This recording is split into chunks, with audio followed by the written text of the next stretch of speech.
Hello, everyone, and welcome to today's webinar, The Power of Coordinated Audits, ECS's Compliance Journey with BARR. My name is Cameron Klein, and I'm a director at BARR Advisory. Joining me today are Steve Ryan, manager of Attest Services at BARR Advisory, as well as Beverly Goodwin, senior director of cyber compliance, and Sydney Will, GRC Project Manager with ECS. I will have the speakers introduce themselves in just a moment, but before I do, let me tell you a little bit about BARR Advisory. We are a cloud-based security and compliance solutions provider specializing in cybersecurity consulting and compliance for companies with high-value data.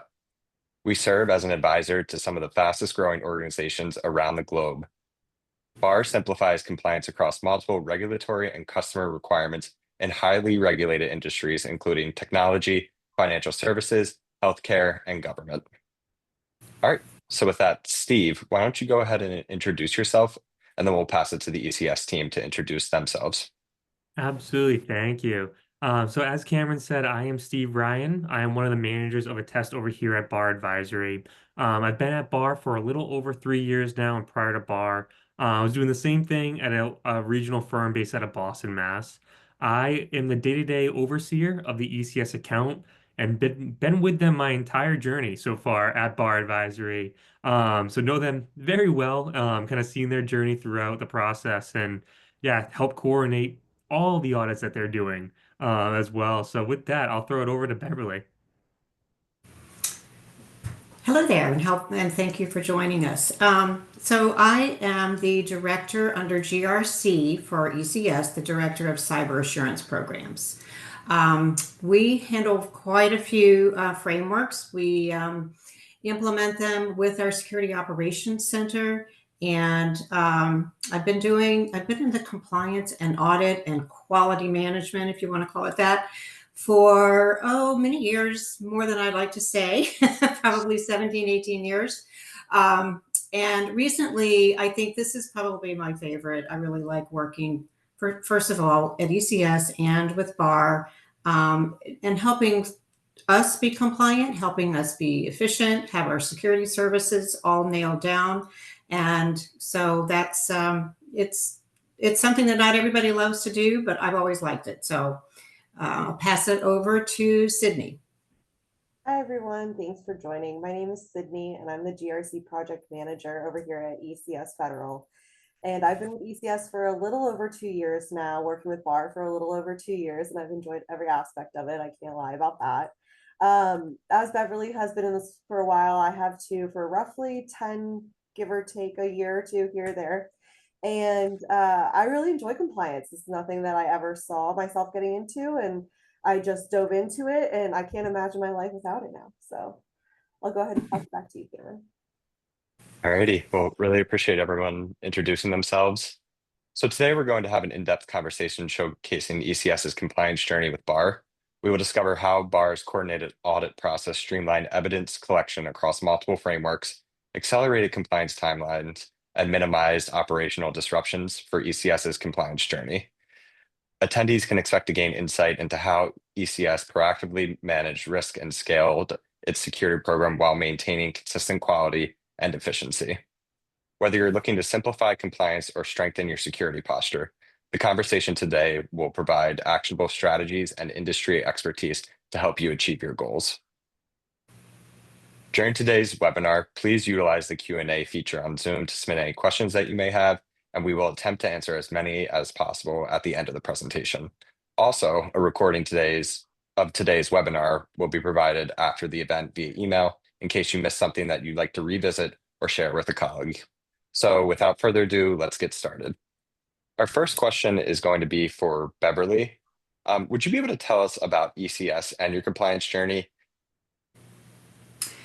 Yes, so our compliance journey with ECS began really back in 2018. It was a business need. Our Security Operations Center provides continuous managed security services for various clients. And when you're managing clients' infrastructure, including their systems and data, that really requires a level of trust and reliability and adherence to security standards and mature frameworks. So we demonstrate our commitment to security by complying with the industry recognized standards such as ISO 27001, SOC 2, High Trust, and PCI. And there's other ones, but those are the primary. Great. Thank you for sharing. Sydney, do you have anything to add to that? No, I think she hit the nail on the head. Awesome. All right. We have another one for you, Beverly. What Okay. triggered the need to grow your compliance roadmap to a more robust suite of frameworks? So when we started, oh gosh, I would say it was a very small security operations center. So as you bring on more clients and in a diverse range of industries from healthcare to IT to, just depends on what it is. It then touches a lot of other frameworks such as high trust for healthcare. So we grew from the basic, what I call ISO 27001, the foundation certification. It's a management standard and it has a lot of the governance in it. That kind of, you can layer on other controls after you get that in place. But by aligning with a broader set of industry standards, such as SOC 2, SOC 1, High Trust, and PCI, we've been able to really grow and strengthen our security measures by introducing these stronger and more effective controls across different areas. So that's the trigger, business. Great. Thank you for that. Sydney, do you have anything to add? Mhm. All righty. All right, now we're going to pass over to Steve for a couple of questions. What are the benefits of multiple compliance frameworks in one engagement, and what is BARR's approach? Yeah, absolutely. Thank you for the question. So at the end of the day, right, we'll talk about BARR's approach because I think that calls out a lot of the benefits as well. What we're looking to do is a coordinated audit approach. And what that means to us, and what I hope we've demonstrated to ECS over the past number of years, right, is it's just one audit. And at the end of it, you get the 5 different reports over those frameworks. So how do we really do that, right? It's one team. You're going to have one main point of contact. As I said, I have been overseeing the ECS account for quite some time now. So I'm overseeing their SOC 2, their SOC 1, their ISO journey. I'm overseeing their high trust as well, which that one's a little bit near and dear to my heart, certainly. And my team underneath me, right, they are very well cross-trained, I will say, meaning that when we're talking high trust, they know what avenues of that high trust control or evidence that they're looking for applies to the ISO certification that they're going through, as well as that SOC 2 or in PCI as well, right? So it doesn't feel like we're just talking in silos and we're just saying, hey, we're focused on high trust right now. The goal is to feel as though we're just having a conversation of security. And then on the back end, right, the onus is on us to map them out to those different frameworks. And again, that's really what that end goal is. Um, on top of that, right, we know audits are a bear. They are a beast to handle, especially when you're trying to do all these different audits throughout the course of the year. has really structured themselves really well where they have, a 3-month window. That's our audit window. That's when we're going to knock these all out.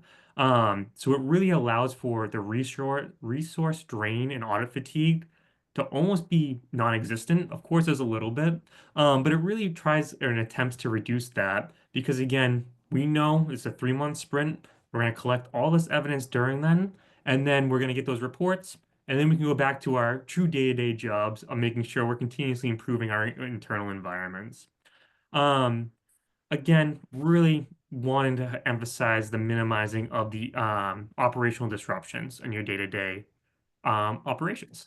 On top of that as well, right, there's an accelerated time to compliance. And what I mean by that is working all together, again, with one contact, one firm even, we know what that roadmap looks like for the next couple of years. So even though we're only doing an audit over, I think the first one we did together, Beverly and Sydney, was SOC.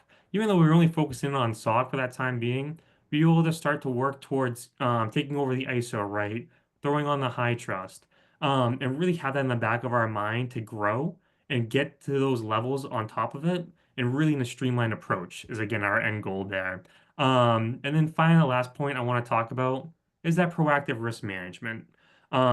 We have a number of experts on staff that they specialize in ISO, they specialize in high trust, they specialize in PCI. They're going to be able to tell you before really the regulation comes out, ideally, or the new version comes out. Hey, here's what we're going to look for next year. Help to develop that again, so you know that, hey, we're in the process of the SOC 2 and ISO right now. It's working for this year, but let's continue to expand upon that and make that better for next year, so we're ready for that next version update or framework release, is what I would say. So a lot of information there, but I guess Beverly, Sydney, is that kind of how you guys are seeing it on your end, just to confirm and not to kind of speak about it too much about myself? No, yeah, I think you hit the nail on the head too. Sydney, I'll let you have the floor for a second. Yeah, so really think that, one of the benefits from our point of view is the consistent approach, right? We have one team that we're talking with, we have one team that our team is talking with, and there's no need for duplication. They know who to go to for what, when, where, and how. And one of the really cool things about working with BARR actually is they have a tool, and it's kind of where they request evidence and where we can submit evidence. So it's a form of repository, but it's called taskbar. And what's really neat about that is the requests come out. We can see our schedule in there. We can see what standard the request is tied to. And not only can we submit it there, but we can talk back and forth as a message board. So if we have a specific question about one of the 200 plus controls, we're not losing where we are in that conversation or getting it confused with another task that might be at hand, because it's all siloed within to that one tool, which is really nice. And it's nice not just for us as the GRC team, but for, our SOC team as well, who's going in there trying to help figure out the auditing world. We're kind of the bridge, right, between the standard and the, I don't want to call them tech people, but the tech people. So we get to be the translator there for them. And this tool is just another way to help them go through that and relieve some of that burden and that fatigue that you were speaking about, Steve. Great. Thank you so much for that insightful conversation there amongst how we kind of take those moving pieces, bring them together, and have that one consistent approach. That kind of leads me to my next question for you, Steve. So we have all these moving pieces, different frameworks, potentially some different team members that are coordinated by one head of the engagement, that being you in this instance, Steve. Can you kind of talk through how you ensure consistency and quality across different compliance engagements? Yeah, absolutely. So I'll tell it like it is, right? At the end of the day, these are all audits. Auditors are held to a very rigorous standard, whether it's the AICPA governing us or the ANAB for ISO or high trust, right? And the list goes on and on. So really, it's an audit. So we want to make sure that we're meeting those requirements at a bare minimum. But what we also do is, as I was mentioning, right, that cross training. We attempt to do a really good job with that, so that yeah, although AICPA is telling us we have to do something this way, the ANAB is telling us to do something this way, and HITRUST is saying something completely different, right? We want everybody cross trained, so all basically the rising tide brings up all ships, right? So they're all trained the same way. They want to have that consistency so they can attempt to communicate to each other throughout the audit. And then quality, right? BARR has a very strenuous QMS system that's in place. Very rigorous, I will say. I've been through our internal review process many a time, right? And again, kind of similar, it is a large number of, and always trying to stay ahead of the quality game. Although the AICPA must say, hey, that's the bare minimum, do it this way, right? BARR's quality team is always going to take that to the next level. I've seen it causes headaches sometimes while we're doing the reportings, I will say. But it is, again, to create that quality, and it's really that quality first mindset that we want to portray. And then lastly, right, as I mentioned, it's one team. At the end of the day, there's a number of different people that are all making that part and doing that. It's almost like watching the Nutcracker, right? There's a lot of things going on, and it's just an orchestrated effort at the end of the day. So everyone's doing their job for those Bill Belichick fans out there. And we're getting to that finish line and providing that consistency. So ultimately, again, I can't stress enough, this one audit brings out a number of quality reports across the various frameworks, regulations, and certifications out there that ECS is going through. Great. Thanks, Steve. So what I'm hearing again, you're taking those pieces and as the leader in the engagement, bringing them together and really delivering one consistent and coordinated approach. Yeah, absolutely. Great, thank you. All right, now we're going to pass it to Sydney. So Sydney, you mentioned, about our document repository tool being Taskbar and how that's really helped in streamlining. Um, what were some of the benefits you noticed as you went through the coordinated audit with BARR? Were there any unexpected efficiencies outside of what you've already went through with the evidence collection process? Were there any other efficiencies you noticed in the consolidating compliance efforts? I think from an organizational standpoint, it makes things cleaner for us, right? And not only just our department, but for like our BD department of such, like they know that every year, every 3 years, or however many years it may be, depending on what standard it is, that we will get recertified. And Mhm. it's all going to be within a certain time frame. And I think something else that is really nice is that not only does it relieve or reduce some of that administrative burden, but it also helps ingrain the security into our culture here at ECS, right? Mhm. So it's not, oh, we have to do this ISO audit, or oh, we have to do this high trust audit. It's we have to do this audit, right? There is no specific standard. And yes, they know they're adhering to all these standards, but it's just the way things are done. It's just the culture and it's just how it is and the standards that we live up to, period, regardless of it being high trust or ISO. And that's been really nice to see being embraced, I will say. Yeah, absolutely. I'll just add to that. I think the way that Taskbar organizes, well, Steve, you all are doing it in there, but the way the tool is utilized, I think it makes it so it's almost invisible what control or what framework you're actually responding to. You're responding to requests, and you guys do that on the back end. You make sure that it checks the box for whatever framework it needs to. And so I think that makes it a little bit less information. If we're very crisp and we say this, we need this amount of evidence from this date and that kind of thing, it just takes the wonderment out of it. They don't need to be burdened with ISO says you have to do this, or SOC 1 or SOC 2 say you have to do this. They don't need that. They just need to comply throughout the year and provide the evidence that I always tell them, all audits are the same. You're auditing against what you say you're going to do. So it's showing the evidence that you're doing what your policies and procedures state that you're going to do. Yeah, absolutely. And we know that as you go through and you have, five either certifications, reports, compliance reports, things along those lines, there are going to be some challenges along the way. So Sydney, could you maybe walk through some potential challenges you've had going through the years and adding on certifications or compliance reports? And what did you do and what did BARR do to help kind of alleviate those and and improve in the end? I sheepishly will say the burden has mostly been on the BARR side. So for us, we do have a number, like 200 plus controls that are being audited. And the burden really is on the assessor side to ensure that the evidence is satisfying those controls.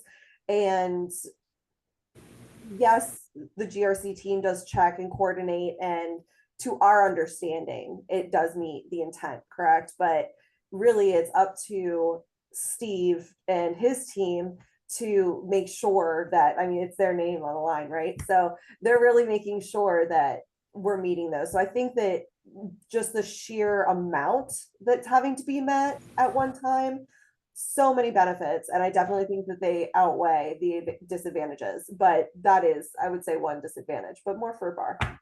Yeah, great. Beverly, do you have anything to add? Um, no, I will say that BARR has been really good, especially as almost every year there's a few new people that we're bringing into the fold and into the audit process. And we at times have had weekly meetings just for question and answer. I mean, I know it's been opened up once a whole day, that Steve was on the call to anybody that has a question, call this number. So that has really helped alleviate, the auditor is the bad cop, and all that kind of, because I've seen that too. And auditors are thought of as, oh no, let's run the other way when they come. Yeah. But that's really helped in the acclimating and orienting people to the process, and any questions they have are never, I mean, sometimes it's, well, why do I have to give you so many samples? Why do you need so many? And now that I've done the high trust training, I can tell them why high trust wants so many. They have to follow a formula, So, it's just one of those things. It's very nice to have that back and forth and trust that, no question is out of sorts. We can ask whatever. Yeah, Yeah. I'd love to jump in as well here. I love that day-long questionnaire. We should do that more often. But no, in all seriousness, right? I know you guys are saying that the onus is on BARR. I think it's important to also call out there's a great GRC function over there at ECS as well, who is really here to work with us and understand how do we get the best out of our key stakeholders. Because I think 200 might be even an understatement. I think we're closer to 350, if I'm being honest, Sydney, right? So it's really that ongoing communication, and willingness to work together, which makes this truly feel like a partnership versus here comes the big bad auditors, for this 3-month window. And that definitely goes both ways. Yeah, the onus may be on us to make it all pretty on the back end for you all. But I'd be remiss if I didn't give you guys a shout out for that as well and talk through the hard work that occurs throughout the year, certainly as well. Thank you, Steve. It is hard, and it's, nobody likes to comply with audits. That's why it's so important. And I think over the years we've really tried to implement the feeling that this is it should be part of your daily work. You want very strong security. You have to protect not only ECS, but our customers with that security posture. So I think if we get to that state all the time, I'll be very happy. I think in a lot of cases, it's definitely there. But there's always something to improve on, and just making sure it's institutionalized. It's something you don't think about. Oh, of course I do that every day or every week or every month. So that helps, I think, a lot. So it's not such a burden. Well, no, there's an audit. We should be saying, oh, great, I get to show how great we've been all year. I would love that response. Absolutely. Yeah, that's a great way to think about it. All right, so I'll open this question up for Beverly or Sydney. Sydney, you mentioned how your business development team really appreciates having those certifications and attestation reports coming in around the same time each year, every year, year after year. How does having multiple certifications or attestation reports in place impact the ability to win new business for ECS, as well as how does it help build trust with your clients? Yeah, well, I'll speak to that for a second, then I'll pass it off to Beverly. But it really does just put us in more of a competitive space, right, within the industry. And ECS, yes, Beverly and I are part of the GRC department, but we're just 2 people of the entire GRC department, and we do maintain many other standards as well. And I think collectively it's like 13 or 14, maybe, Beverly, but all of that gives ECS a competitive edge, and it has allowed us to really grow as a GRC department and have that collaboration and that trust in each other to really depend to further the business and do that right thing. So Beverly, what would you like to add for that? No, I think you're spot on there. I think that there, in some cases, it's a requirement to do business with some of our customers. For example, PCI and high trust. It's something that, we might have thought it was pie in the sky. Maybe one day we'll do it. And then all of a sudden, oh, we have to do it now. So we're always on the lookout too for what's next, bringing AI into it, maybe the risk assessment and all of that. So just trying to stay on top of or in front of what may come out in RFPs and such. And then, of course, Steve's going to get an email from me saying, hey, we need to add another one. We have a business need for this one. So, yeah, it does make us much more competitive and meets requirements as well. So that's a good thing. Absolutely, yeah. And that leads me into my next question for Steve, actually. Steve, how does having multiple frameworks in place position organizations for future regulatory changes? Yeah, great question. So at the end of the day, frameworks are going to outpace regulations, right? It's much easier to update a framework than it is to update a regulation. We won't go into kind of the government and how slow they are at times, but for example, HIPAA is finally getting updated for the first time in 12 plus years. Um, Mhm. and who only knows when that will actually be implemented. So I think having a lot of frameworks in place goes above and beyond those regulations. Yeah, you can meet that bare minimum, right? Again, you can call yourself HIPAA compliant. Great, you're compliant with 2013 standards. Security's changed, or information security's changed quite a bit since then. We have this thing called the cloud now, which wasn't even considered prior to that, right? So I think it's really important to always stay ahead of those regulations. Again, with some of the frameworks that ECS is going through, high trust specifically, that gets updated very frequently at a real-time pace, essentially, with new versions coming out every so often, or at least quarterly, I believe. And I think Beverly and Cindy can both attest to it. It's always fun when they get an email from me saying, hey, it's time to start working on these new updates. Let's get those policies and procedures up to standard here. So it's really outpacing and staying ahead of those regulatory changes. And just to go back to that previous question as well, right? A well-rounded compliance framework is going to allow for you as a business to provide that trust to a number of customers out there in a number of different industries, right? Working in the US, everybody knows the SOC 2. They love that SOC 2. You bring that over to the UK, they are going to look at you with four different heads, right? ISO is the barrier to entry over there, and that's why ECS is doing that. Versus ISO internally is picking up quite a bit of steam in the US, right? But SOC 2 is still that bread and butter. Now we're talking to the healthcare industry, and yep, ECS is ready to go in that avenue. They have their high trust cert. They had it way back when high trust was only for healthcare.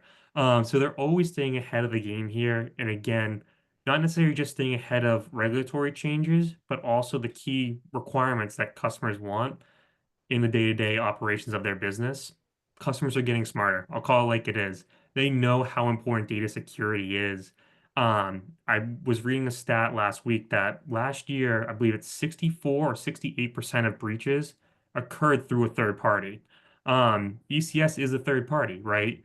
They have a lot of onus and they want to be as secure as possible so that their customers and their clients can trust them.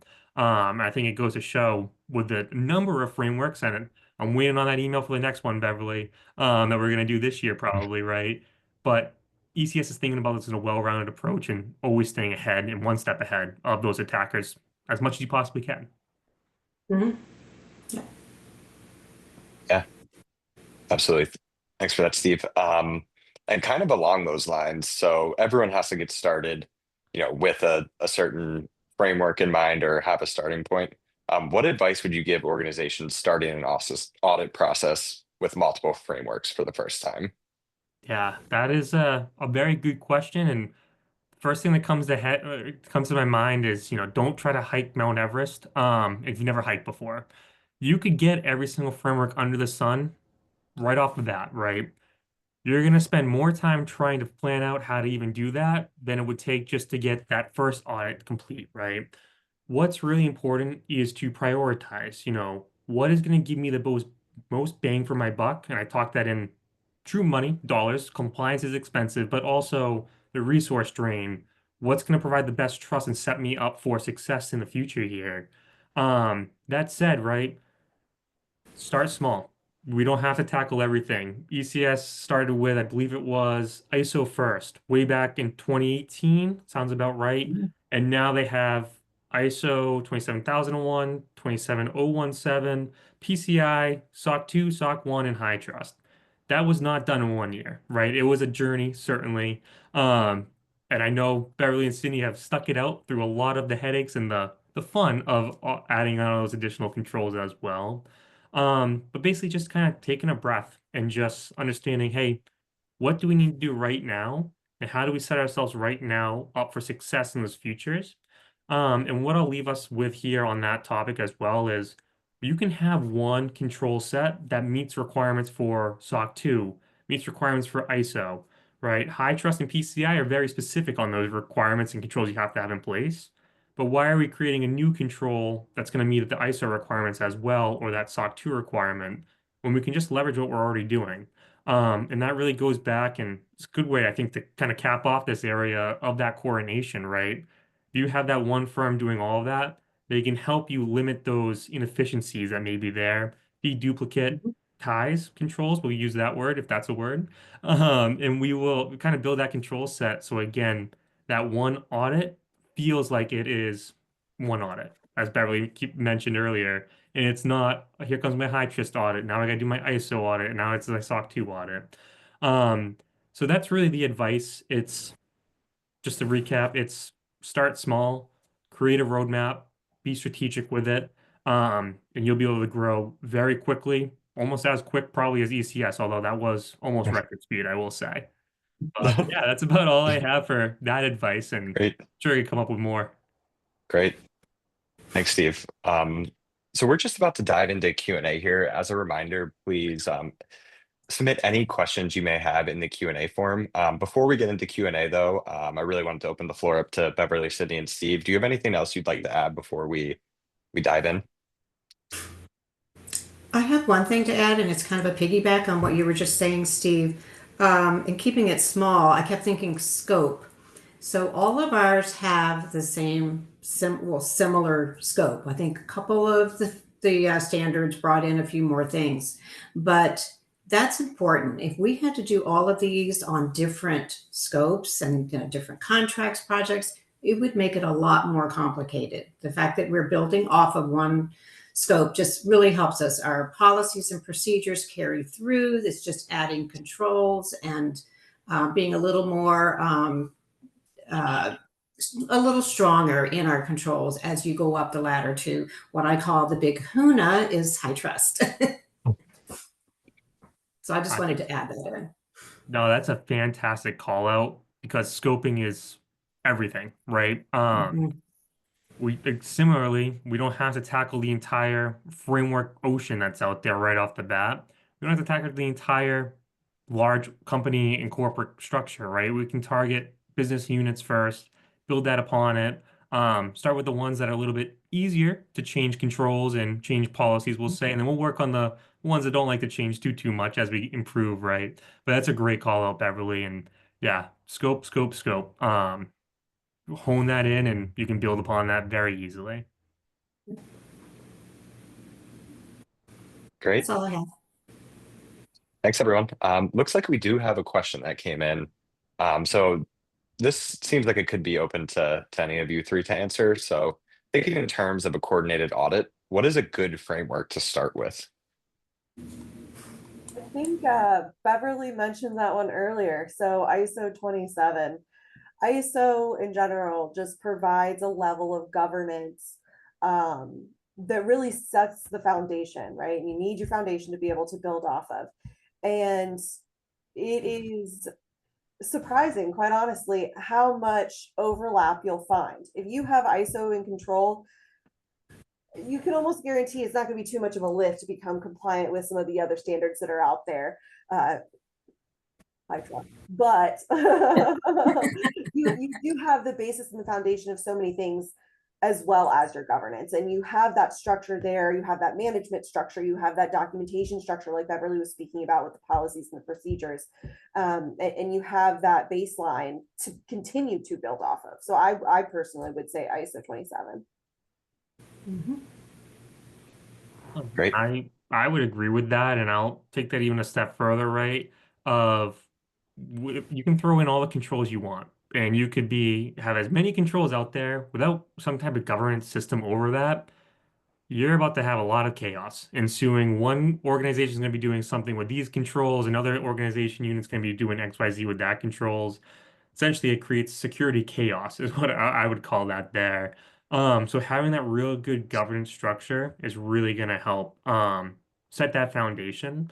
And then I think, Sydney, to your point, good old high trust and some other frameworks that you don't really have a choice on your control set, I think is important to call out as well. But you still need that governance out there. You can build that culture, I would say, of security first. And then when you implement those required 100% have to be in their controls, it's not that barrier to entry versus if we just said, here are those requirements, good luck, Yeah. figure it out. Which can happen sometimes. And I've seen it happen with some of the companies that aren't as security first, I'll say. Yeah. Yeah, absolutely. Doesn't seem like we have any more questions, but Steve, I did have a question for you specifically. So obviously you've been working with ECS for years now, and they've started with ISO and SOC, and then high trust came in. A ton of controls, there's not as much flexibility in how to meet those.